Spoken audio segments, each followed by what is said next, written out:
Bonjour tout le monde, j'espère que vous allez bien. Aujourd'hui, on fait notre seconde partie de comment être plus éco-responsable au quotidien. Donc j'espère vraiment que la première partie vous aura plu. Aujourd'hui, on va aborder le zéro déchet et l'ordinateur.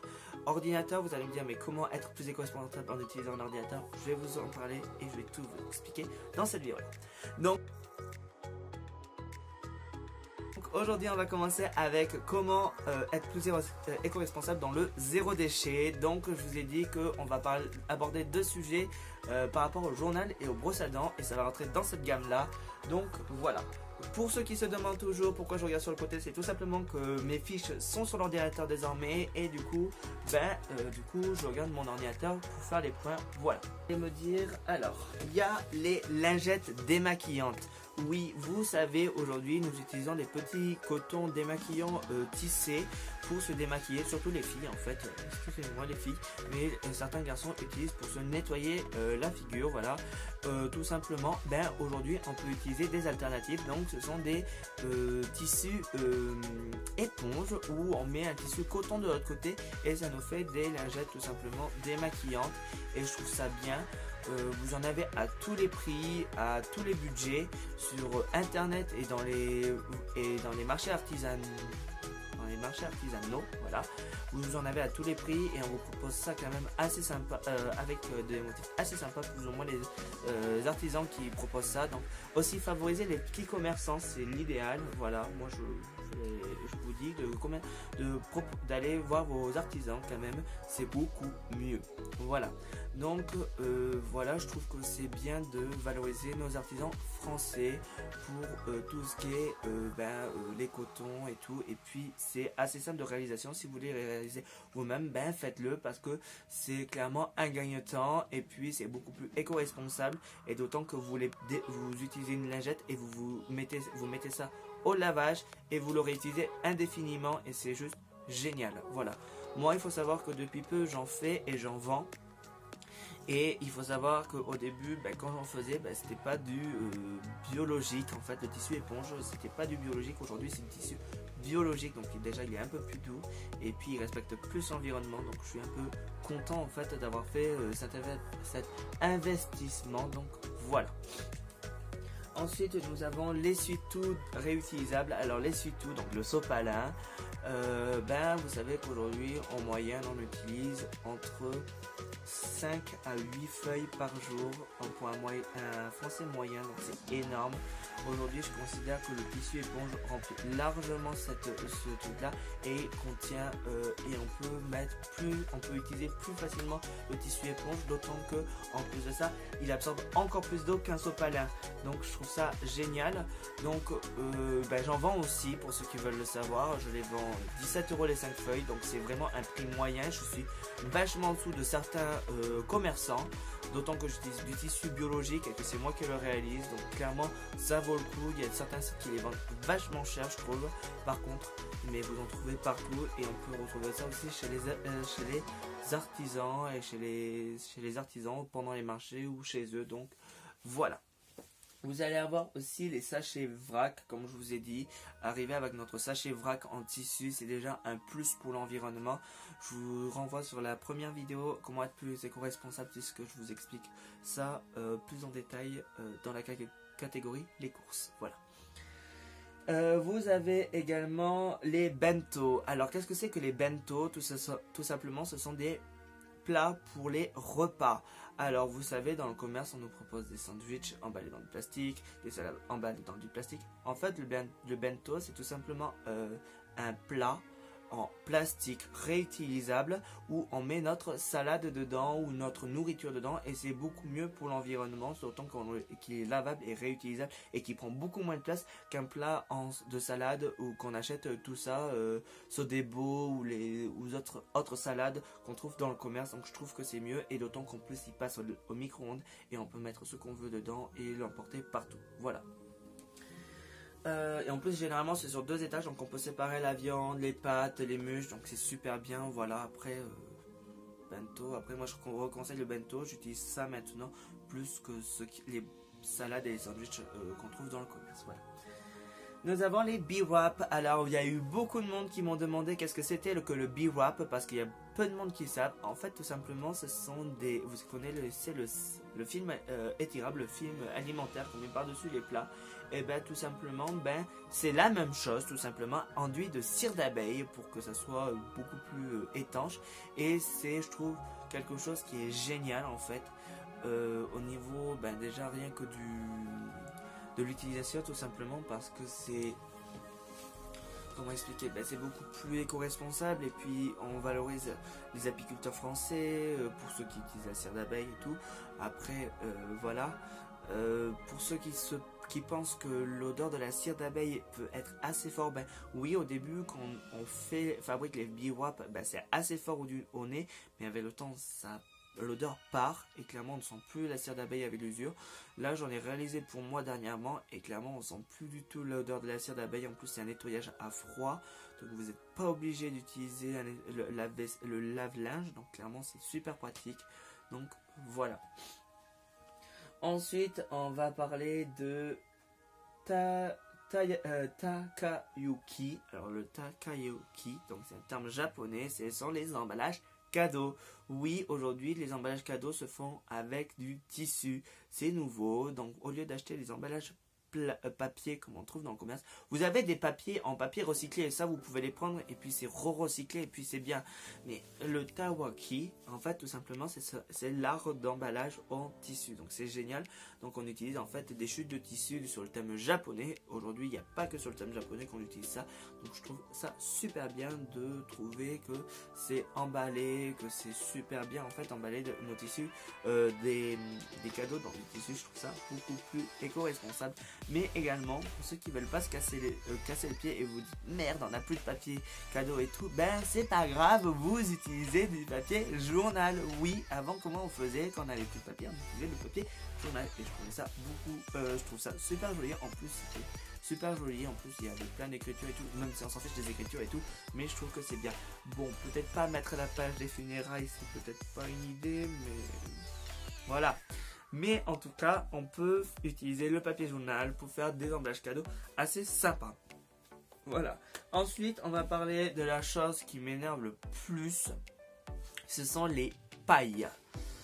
Aujourd'hui, vous savez qu'on nous distribue plus de pailles en plastique dans le commerce. Ou très rarement.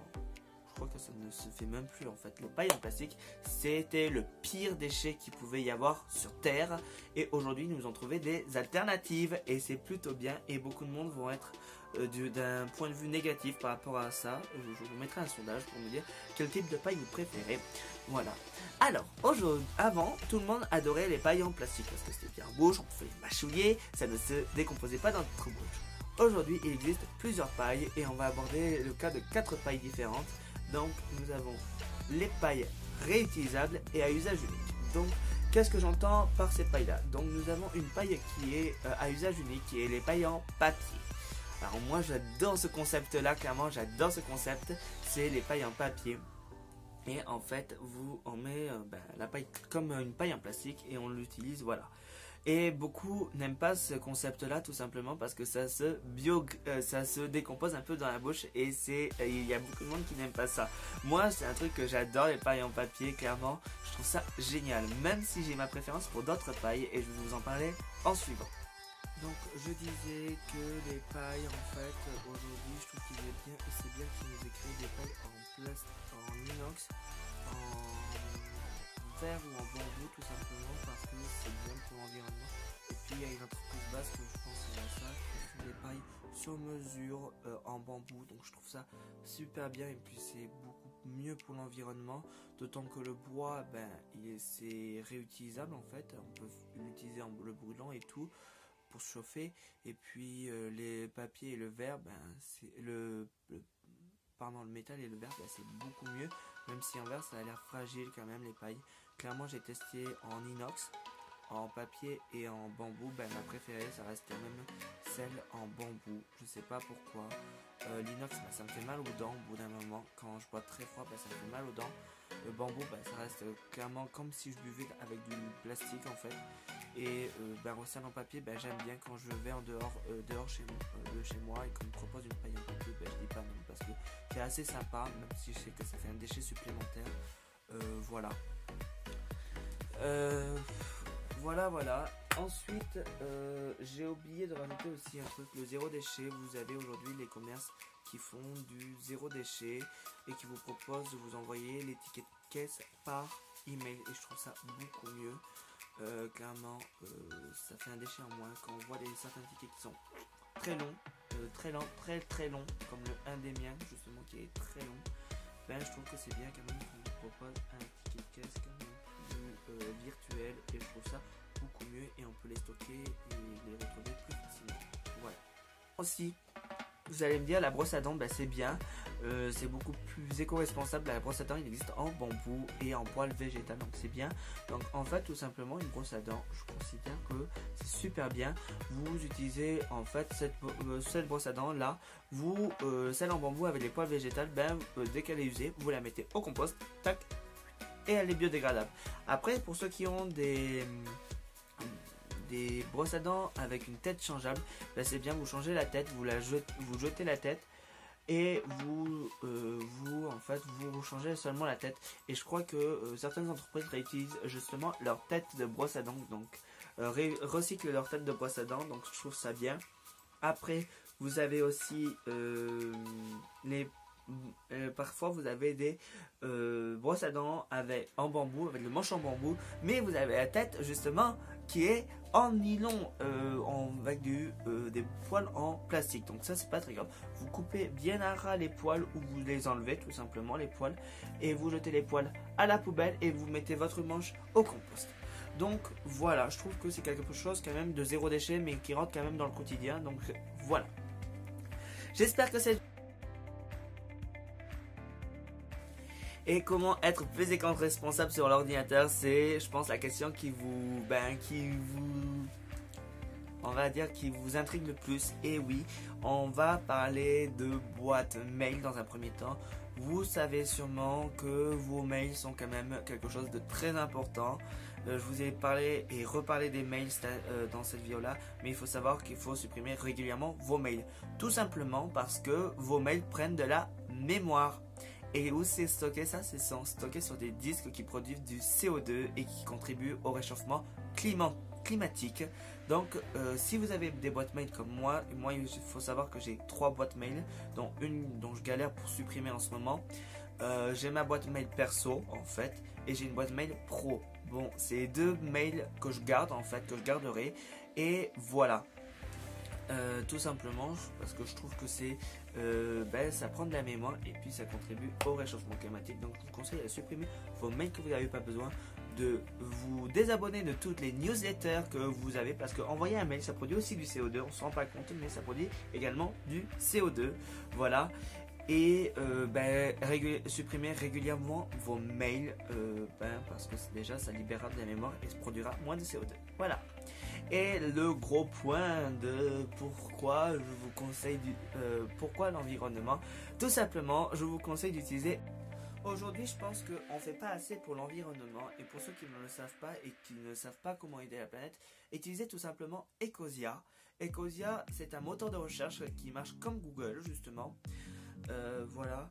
Et ce qui sont bien aussi, c'est qu'ils ont une transparence totale sur leur chiffre d'affaires et tout. Parce que pour ceux qui le savent, Google, pour ceux qui le savent pas plutôt, Google, quand vous faites des recherches sur n'importe quel moteur de recherche, vous leur donnez de l'argent tout simplement. Et bien Ecosia utilise cet argent-là pour replanter des arbres, donc ce qui est super bien. Alors leur dernier bilan, j'ai pas regardé vraiment leur bilan. J'ai regardé leur dernier bilan qui est de 2019, décembre 2019.